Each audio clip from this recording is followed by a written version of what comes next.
आप एक ऑपरेशन इंसाफ करिए, ऑपरेशन 25% लगा देगा। कौन है सर वो गोरी चमड़ी वाला वहां बैठकर हमको बोलने वाला? किस हमने? बहुत शुक्रिया चेयरमैन साहब, मैं इस बजट की मुखालिफत में खड़ा हुआ हूं क्योंकि ये अहम मुद्दों पर इंसाफ नहीं करता। मिसाल के तौर पर सर, अगर आप देखेंगे मुस्लिम एनरोलमेंट जो UDIC का डेटा है 2021-22 का, मुसलमानों का एनरोलमेंट गवर्नमेंट का डेटा बोलता है प्राइमरी में 15%, यूपी में अपर प्राइमरी में 14%, सेकेंडरी में 12% और हायर सेकेंडरी में 10%। प्राइमरी से लेकर हायर सेकेंडरी तक आते सर 5% की गिरावट होती है। वही सरकार का AISHE का डेटा है 2020-21 का। 2016-17 में मुसलमान 4.87 थे एजुकेशन में, 19-20 में बढ़कर 5.45 हुए और 2021 आते आते सर वो 4.64% हो गया। यानी जहां पर मुसलमान 2019-20 में 19,21,000 पे आगे, यानी 1,79,000 की गिरावट आई। क्यों हुआ सर? ये इसलिए हुआ क्योंकि ये मोदी सरकार तासुब और तंग नजरी के मुजाहरे करती है। इसी वजह से मुसलमानों अक़लियतों में ड्रॉप आउट रेट ज्यादा है, लो एनरोलमेंट है और वो हायर एजुकेशन तालीम को मुकम्मल नहीं कर सकते। सर 3 स्कॉलरशिप स्कीमें हैं, 5 साल से cabinet committee of economic affairs in स्कीमों की मंजूरी नहीं दे रही है सर। 5 साल से ये आपकी तासुब और नफरत नहीं है तो क्या है बताइए आप? बजट तो पास हो रहा है ऐवान में, 5 साल से आप पैसे नहीं दे रहे हैं। क्यों? क्योंकि cabinet committee of economic affairs इसको मंजूरी नहीं देती है। और मैं बताना चाह रहा हूं, आप विकसित भारत बनाना चाहते हैं, मैं तायद करता हूं, मगर क्या आप 14% आबादी को नहीं पढ़ाकर, उनको एलिनेट कर आप विकसित भारत बना पाएंगे? विकसित भारत उसी वक्त बनेगा सर जब मुसलमान समाजी, इक्तिसादी, तालीमी और माशी तौर पर ताकतवर होंगे। मगर अफसोस के साथ कहना पड़ा, सच्चाई है कि सरकार नहीं चाहती ये हो। सर मैं इस हुकूमत से पूछना चाह रहा हूं कि यूनिट कॉस्ट स्कॉलरशिप का 2007 और 8 से रिवाइज नहीं हुआ क्योंकि जो तालीम का कॉस्ट है उससे मैच नहीं कर रहा है। आप 3 स्कॉलरशिप को डिमांड ड्रिवन नहीं कर रहे हैं।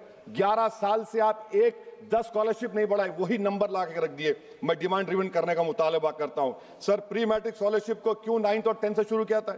Sir highest drop out rate मुसलमानों का है और हमारे मसीहा वेस्ट बंगाल में बैठे, वहां पर ड्रॉप आउट रेट मुसलमानों का 23%, आसाम में 30%। आसाम की सरकार गोली मारने का वीडियो कम बनाएगी तो शायद मुसलमान पढ़ ले तालीम में। सर मैं मुतालबा करता हूं कि मौलाना आजाद फेलोशिप को दोबारा शुरू किया जाए ताकि अक़लियती और मुस्लिम बच्चे हायर एजुकेशन मुकम्मल कर सकें। पेरेंटल इनकम आप इजाफा क्यों नहीं कर रहे सर? 1 लाख रुपए, 1.5 लाख रुपए क्या स्कॉलरशिप मिलेगी सर बताइए आप? और सर आपको मिसाल दे रहा हूं, आप तो काबिल आदमी हैं। 2022-23 में बजट था माइनॉरिटी मिनिस्ट्री का 5,000 करोड़, कितना आपने खर्च किया? 16%। 22-23 में सर बजट था 22-23-24 में 3,000 करोड़, 5% खर्च हुआ सर। 24-25 में बजट था 3,180 करोड़, 22% खर्च हुआ सर। PMJV के स्कीम है 1,914 करोड़, उसको आपने कम कर दिया 1,565 करोड़। तो मैं सरकार से मुतालबा करता हूं कि मिनिस्ट्री ऑफ माइनॉरिटी के बजट का 10,000 करोड़ कम से कम होना चाहिए। तासुबियत को खत्म करिए आपकी स्कीम में। सर दूसरी बात, इनकम टैक्स के बेनिफिट मिलती थी हमारे फौज के सिपाहियों को जो विकलांग थे, आपने इनकम टैक्स बेनिफिट छीन लिया उन लोगों को। ये कैसा इंसाफ है आपका बताइए? जो फौजी सर्विस में है, अरे प्राइम मिनिस्टर अगर एक ट्रेन की झंडी दिखाएंगे तो उससे बढ़ के पैसे खर्च हुआते, तो आप क्या बचा रहे? सर 11-12 साल से वजीर आजम मोदी हैं, हमारी एयरफोर्स का स्क्वाड्रन गिरकर 29 पर आ गया।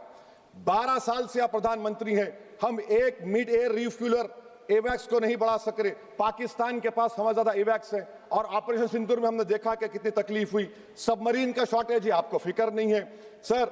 और हम 3rd एयरक्राफ्ट कैरियर हम भूल गए। आखिर कैसे हम चाइना को इंडो पैसिफिक में रोक पाएंगे? ये देशभक्ति नहीं है सर। हमारी फौज में कमी है। क्या ये मुल्क इतना कमजोर हो गया कि हम अपनी फौज में बच्चों को भर्ती नहीं करा सकते? अग्निपथ स्कीम का रिव्यू होना चाहिए। इस ऐवान में चाइना बॉर्डर पर एक बहस होनी चाहिए।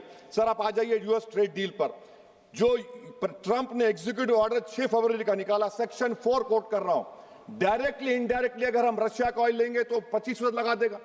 कौन है सर वो गोरी चमड़ी वाला वहां बैठकर हमको बोलने वाला? किस हमने इस मुल्क को आजाद इसलिए करवाया था कि वहां बैठकर बोलेगा मैं जिससे चाहा तेल खरीदूंगा। तुम होते कौन हो? तुम मेरे माई बाप हो क्या? आप 25% लगाएंगे सर। और वर्ड क्या इस्तेमाल किया? इंडिया। यानी अब नायारा जो है, नायारा कंपनी बंद हो जाएगी और हमको मॉनिटर करेंगे, आप भारत को उस पर ओवरसाइट करेंगे। अफसोस की बात है कि सरकार खामोश है। सर 2019 में ईरान का ऑयल मत लो बोले, आपने गलती की, आपने ईरान का ऑयल नहीं लिया। तो अमेरिका ने कहा कि इराक से लो, कंपेरेबल रेट पे, कंपेरेबल रेट पे, मार्केट रेट, नॉमिनल प्राइस पे नहीं। आज यूएस कह रहा है कि मोनोपोली रेट पे लो। कहां है सर? हम क्यों कर रहे हैं? क्यों इतना गिर रहे हैं इस गोरी चमड़ी वाले के सामने? आखिर हमारी हमियत कहां है सर? और एक बात बता रहा हूं सर, ये यूएस ट्रेड डील से यूरोपियन कर 2 मिनट सर, यूरोपियन यूनियन की ट्रीटी से हमारा पीएलआई का पूरा असर पड़ेगा, क्योंकि आपने टैरिफ गिरा दिया। आपने टैरिफ गिरा दिया मेडिकल डिवाइसेस पर, आपने टैरिफ गिरा दिया सोफिस्टिकेटेड मशीनरी पर, तो यूएस इंडस्ट्रियल गुड्स आएंगे, तो डीइंडस्ट्रियलाइजेशन का खतरा है इस मुल्क में। Sir you are we signing a free trade agreement और a force purchase order. Sir Bangladesh से यूएस ने कह दिया कि हमसे कॉटन खरीदो, 0 टैरिफ। सर भिवंडी, मालेगांव, बनारस के पावरलूम का क्या होगा? 70% रॉ कॉटन हम देते हैं बांग्लादेश को। सर एमएचए का बजट 5.7 बढ़ गया, डिफेंस का 15.99। मैं सरकार से मुतालबा करता हूं कि वेनेजुएला में जो हुआ, आप एक ऑपरेशन इंसाफ करिए। ऑपरेशन इंसाफ के तहत हाफिज सईद, मसूद अजहर, लखवी को घुस के लाइए भारत में, तभी इंसाफ होगा सर। जब तक खत्म कर रहा हूं सर, हम कुलभूषण यादव को भूल गए। वो कुलभूषण यादव उसको आईसीजे में रुकाया। आखिर हम कब लेके आएंगे कुलभूषण यादव को? वजीर आजम इजराइल को जा रहे हैं, मैं उनसे ये मुतालबा करता हूं कि वो गाजा को जाएं, 15 मिनट जाकर देखें, 60,000 फलस्तीनियों खत्म कर दिया गया।